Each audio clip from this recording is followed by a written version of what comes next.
poder ter filho. E Léa, por ser fértil, pôde dar filhos a Jacó. E Raquel, por ser estéril, ela sofria por não dar filhos a Jacó. Mas nós vamos ver que o texto bíblico vai relatar que o Senhor lembrou de Raquel e deu filhos a ela.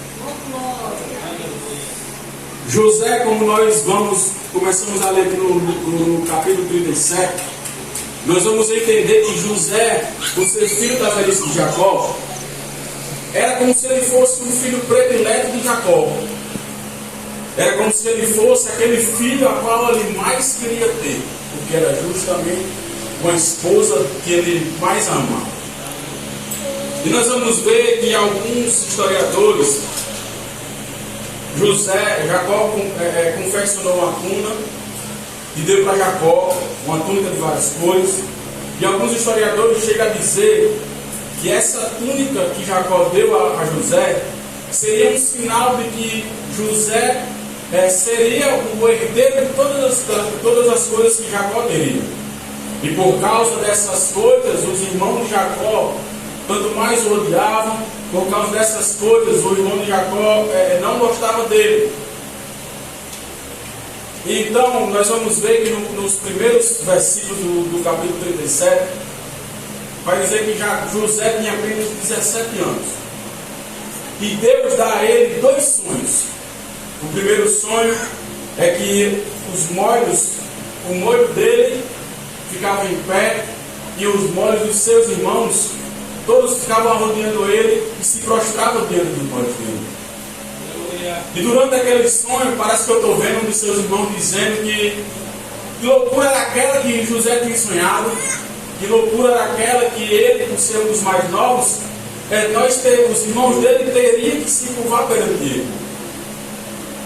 E nós vamos ver que José vai contra o seu outro sonho, o segundo sonho. Dessa vez José fala que o sol e a lua e 11 estrelas se inclinavam perante ele. E nós vamos ver que aí que se tornava cada vez mais nítida que os seus irmãos não gostavam dele. Porque mesmo eles não compreendendo que o sonho de Deus que aqueles eram sonhos de Deus para a vida de José, eles compreendiam que algo diferente tinha na vida daquele jovem. E eles começaram a aborrecer José, porque eles não gostavam de José. Nós vemos que era nítido que os irmãos dele tinham inveja dele. No versículo de número 4, vai nos mostrar que eles, versículo número 4 do capítulo 37, vendo pois seus irmãos que o seu pai amava mais do que a todos os seus irmãos, aborreceram-o. Não podiam falar com ele pacificamente. Parece que eu estou vendo que é aquele filho, os irmãos perceberam que Jacó tinha um amor maior por José, e eles começaram a aborrecer José de todas as formas. Não, você é o filho predileto, nós não queremos saber de vocês. O nosso pai gosta mais de vocês, nós percebemos isso. E por incrível que pareça, irmãos, se nós olharmos para o nosso contexto atual, talvez aconteça isso também dentro da nossa casa. Quando nós vemos que na nossa casa temos mais de um irmão, às vezes nós percebemos que os nossos pais gostam mais de um do que do outro. E isso não que seja uma coisa ruim, mas quando o filho percebe que o seu pai gosta mais do irmão dele do que dele, acaba se criando um clima estranho, um clima chato dentro de casa. Porque na primeira oportunidade, quando você vai falar com o seu irmão e você vê que o seu pai puxa um pouquinho mais para ele, você vai perceber aquilo e você vai se chatear. E não é bom que você se chateie por causa dessas coisas. Não é bom que nós venhamos a ficar com raiva por causa disso. Porque querendo ou não, pode criar um laço de amargura dentro de nós, e isso lá na frente pode fazer com que eu e você venhamos a se perder na caminhada. Com que eu e você se torne uma pessoa amargurada e não queira até mesmo chegar a falar com seus pais, chegar a falar com seu irmão, por causa dessas coisas. Continuando sobre a história de José, nós vamos ver que Jacó chama José e pede para que ele vá até os irmãos dele que estão apacentando as ovelhas, está apacentando o rebanho dele. E José sempre levou uma fama diferente dos seus irmãos para seu pai.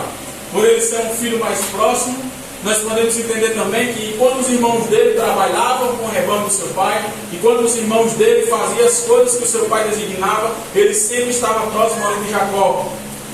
E José, sempre que via as coisas do seu irmão, dos seus irmãos, José ia e falava para o pai dele as coisas que ele via que era errada, as coisas que ele sabia que não tinha sido o ensinamento do seu pai.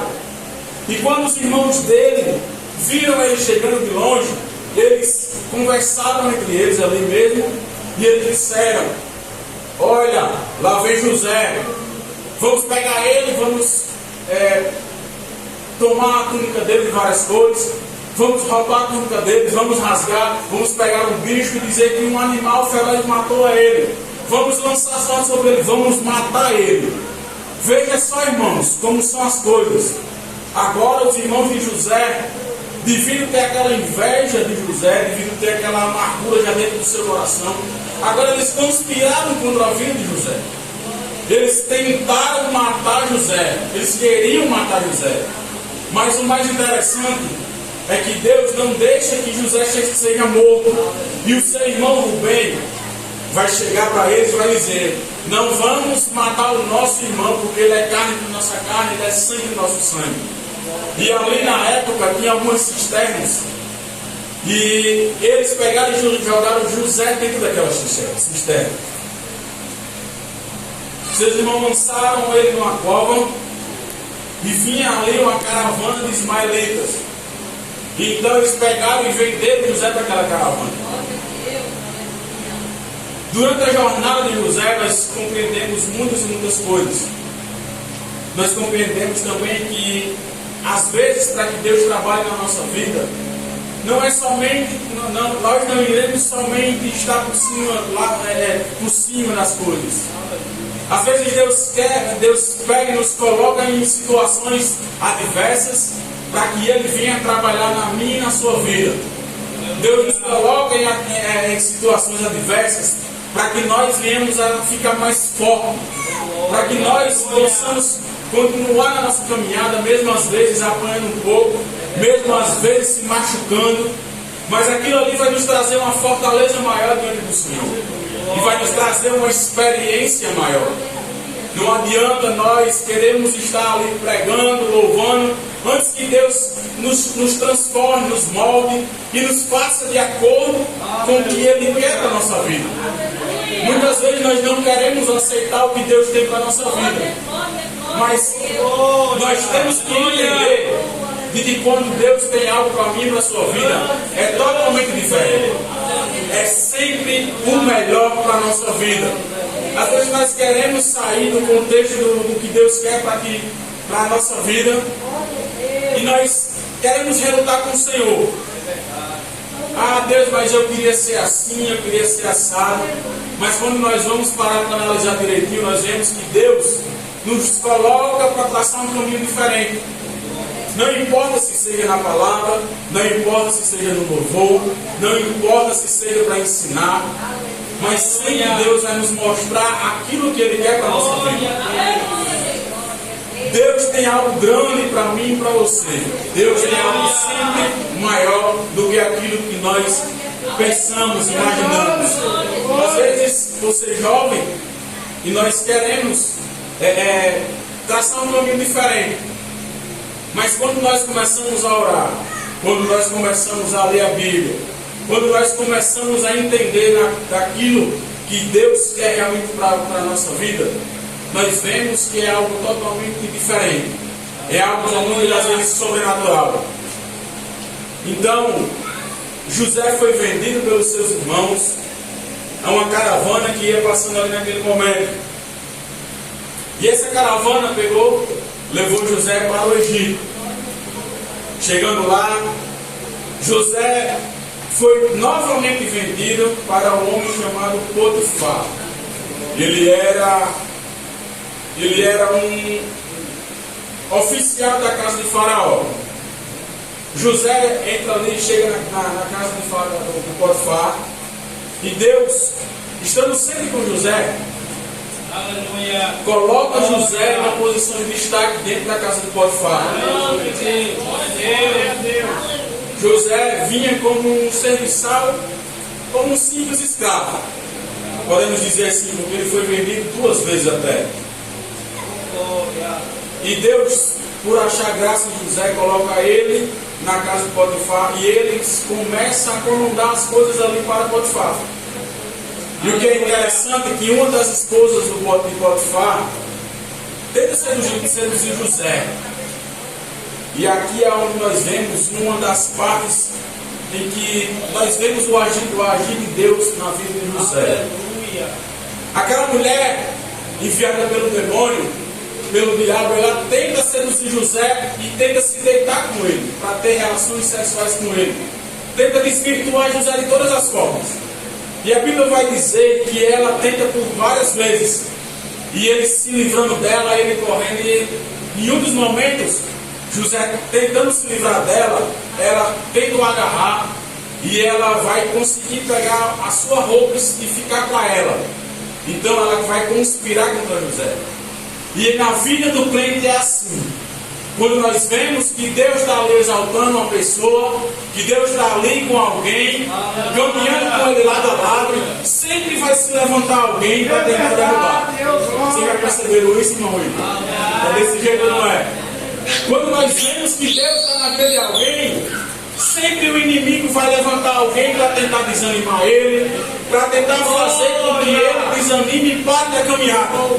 Mas nessa noite, você que chegou aqui, Deus está ali dizendo: não desista, não pare da caminhada. Não importa, Cleicinho, se alguém vai se levantar para tentar te derrubar. Não importa se alguém vai tentar fazer com que você saia dos caminhos de Deus. Não importa qual é a circunstância que você está vivendo hoje. Deus tem uma palavra para mim e para você nessa noite.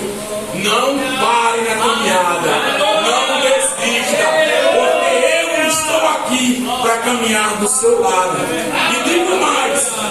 Quando Deus não está caminhando do seu lado, você vai perceber que é porque você já está numa fase tão crítica da sua vida, que Ele já está segurando você nos braços dele. Ele está ali caminhando e carregando você. E quando você menos espera, de tanta turbulência, de tanta crítica, de tanta luta, você vai perceber que Deus está ali segurando a sua mão. E você vai receber aquele refrigério na sua alma. Nós estamos vivendo num tempo, irmãos, de que o mundo lá fora está querendo fazer de tudo para derrubar os jovens.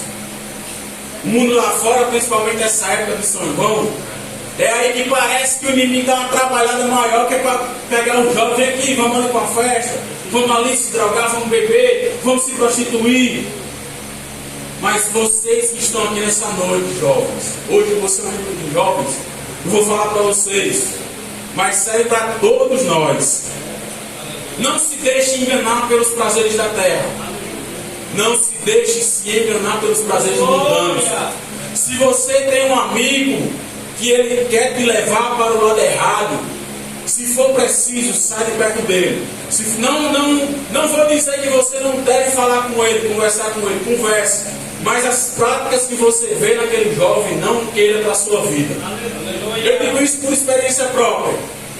Chegou um tempo em que eu estava com o pé dentro e o pé fora da igreja. E ali eu andava com alguns jovens que não eram cristãos. Eu moro aqui no Vão Rosado já tem 12 anos, 13 anos. E eu conheci alguns jovens que eles não eram evangélicos. Eu comecei a ter uma amizade maior com eles. Que o William, Sara, Cleiton, Paulinho conhece, Caio era um deles. Tem um jovem que, acho que o ano passado, está com 2 anos, que era Lucas Demetrios também, que morreu afogado ali com Paulo. Infelizmente, um jovem que morreu sem Cristo na vida dele. Tinha outros jovens ali, eu andava muito com eles. E eu podia ver a mão de Deus sempre na minha vida. Na hora ali eu não percebia. Mas depois, vindo a prestar atenção nas coisas, eu via a mão de Deus na minha vida ali, cuidando de mim sempre. Eu andava com eles, eles bebiam. Até um certo momento eles só faziam beber. E eu andava com eles, e eu era o único que não bebia. Não fazia as coisas erradas, entre aspas. E chegou no momento que Deus olhou para mim e disse: agora aqui eu vou te marcar e você vai parar de andar com eles e vai começar a andar na minha presença. Eu gosto de contar essa história, irmãos, porque é uma história que passou comigo e com o irmão Caio, que graças a Deus hoje ele também é pregador do Evangelho. Nós fomos para uma festa e naquela festa tem muita gente bebendo, dançando, fazendo tudo que convém para a carne. E naquele local a gente já ia embora. Sentamos do lado de fora da festa, conversando lá fora, e Caio namorava com uma jovem na época, e ele disse que ia lá dentro falar com ela para ir embora de vez. E eu fui entrei com ele. Assim que a gente entrou, daqui para a entrada, quando a gente entrou assim, daqui para a entrada, nós ouvimos vários tiros. Foi na época que lá na estação mataram muita gente no meio de São João. Ouvimos vários tiros, vários. Na hora eu pensei até que era metralhadora, de tanto tiro que eu ouvi. Correu o carro para um lado, a namorada dele lá para o outro, deu para outro. Quando acabou os tiros, se juntamos. E aquela cena ficou gravada dentro da minha cabeça, dentro da minha memória. Mataram um jovem naquele dia. E eu lembro a cor da roupa dele, lembro a cor do sapato, lembro a altura dele, eu lembro de tudo. Porque aquela cena ficou gravada na minha mente. E foi nesse dia que eu entendi que ali não era lugar para mim. Na frente da gente assim, passou 4 policiais carregando o corpo daquele homem. Ele tinha, irmão, na faixa de 1,90 m de altura. Ele estava com a calça jeans, com um sapato social marrom. Ele estava com a camisa branca, que de branca já não tinha mais nada, de tanto sangue dos tiros que ele levou. E eu olhei para aquela cena e ali bateu aquela coisa, parece que eu estava ouvindo Deus falando comigo: aqui não é lugar para você. Isso foi ali por volta de 2007, 2008, por aí, 2007, exatamente, porque em 2008 foi o dia que foi o ano que Deus nos pegou no Emado. Eu fui no ano de 2007 para o Emado só para andar, só porque os amigos chamaram e eu fui. Mas quando foi no ano de 2008, foi um ano que em dois dias foi batizado mais de 100 jovens. E para a glória de Deus, nesse dia estava eu e esse jovem aqui. Deus nesse dia, parece que eu estou vendo, mas naquele dia Deus dizendo: hoje eu separo vocês para a minha obra. E a partir desse dia, irmão, eu comecei a compreender as coisas de Deus. Eu era muito jovem, não que eu não seja jovem, hoje eu estou com 33 anos, mas na época eu estava com 20 anos quebradinho, 18. E desde então Deus começou a se mostrar presente nas nossas vidas. O que eu digo para vocês, jovens, não saia da presença do Senhor. Porque é interessante que muita gente não gosta de falar isso, mas às vezes Deus... Eu disse uma vez lá na igreja, e aí eu vou dizer aqui: nós não sabemos quando é que o Senhor vai voltar, nós não sabemos quando é que o Senhor vai tirar o nosso fôlego de vida dessa terra e vai nos levar para os ares. Nós não sabemos. E eu digo uma coisa a vocês: viva um dia após o outro. Se você ama seu pai, se você ama seu irmão, se for possível, não tenha vergonha, diga para eles que vocês amam ele. Se você, mãe e pai, ama seu filho, não tenha vergonha de chegar e dizer para eles que amam eles. O seu irmão, a sua mãe, todas aquelas pessoas que você sabe que você ama, não tenha vergonha. O mundo lá fora quer dizer que isso é careta, que você ser crente é ser careta, que você ser uma pessoa diferente deles, dos costumes deles, é ser careta. Lá fora eles querem que eu e você sejam todos iguais a eles. fazendo coisas erradas, se prostituindo, vivendo uma vida nem aí, igual o filho pródigo, que pediu toda a sua herança ao seu pai, e foi embora e gastou tudo. E nós não devemos ser como ele. José está ali na casa de Potifar e ele é preso por causa de uma calúnia da mulher de Potifar. E ali ele é preso, cara. E dentro da cadeia, José vai interpretar dois sonhos: um do copeiro e um do padeiro. O sonho do copeiro queria dizer que ele seria restituído e ele iria voltar a servir o copo nas mãos de Faraó. E o sonho do padeiro queria dizer que com 3 dias ele iria ser, a cabeça dele ia ser arrancada e ele iria ser pendurado numa árvore e as aves iriam comer a carne dele. José agora vai interpretar o sonho de Faraó, porque o padeiro, o copeiro, se lembrou que tinha um jovem dentro da prisão que interpretava sonho. E Faraó veio a ter 2 sonhos. 2 anos depois daquilo que aconteceu, do padeiro, do copeiro ser restituído, do padeiro ser morto. E o sonho de Faraó eram 2 sonhos. Num deles, Faraó via 7 vacas gordas que estavam pastando e elas ficavam cada vez mais gordas. Nós vamos ver no capítulo 41, do 17 ao 21. E o segundo sonho do Faraó era 7 espigas cheias e boas. E as 7 vacas gordas viam 7 vacas magras e comiam as gordas, e mesmo assim elas não ficavam gordas. Depois Faraó teve outro sonho que era 7 espigas cheias e boas, e que vinha 7 espigas secas, miúdas e queimadas, que devoravam as boas, e mesmo assim elas continuavam feias. José ali então ele vai interpretar o sonho de Faraó e vai dizer que aquilo ali são 7 anos de fartura, e depois viria 7 anos de fome sobre a terra do Egito.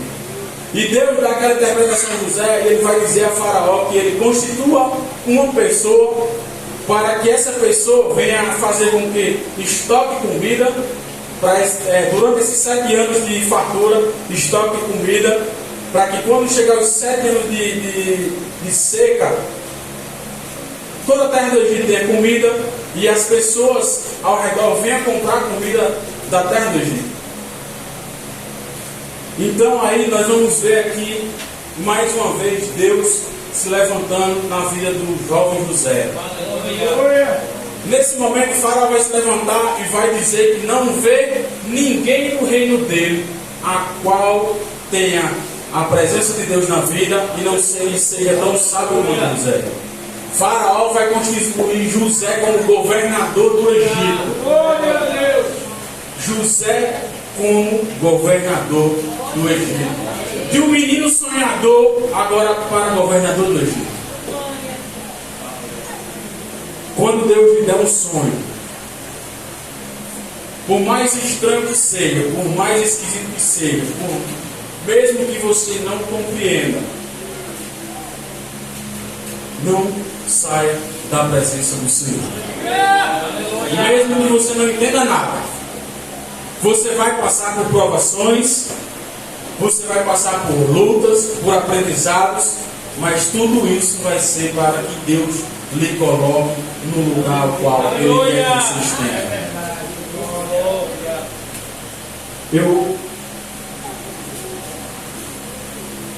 Com a permissão do nosso pastor, gostaria que os irmãos colocassem em pé.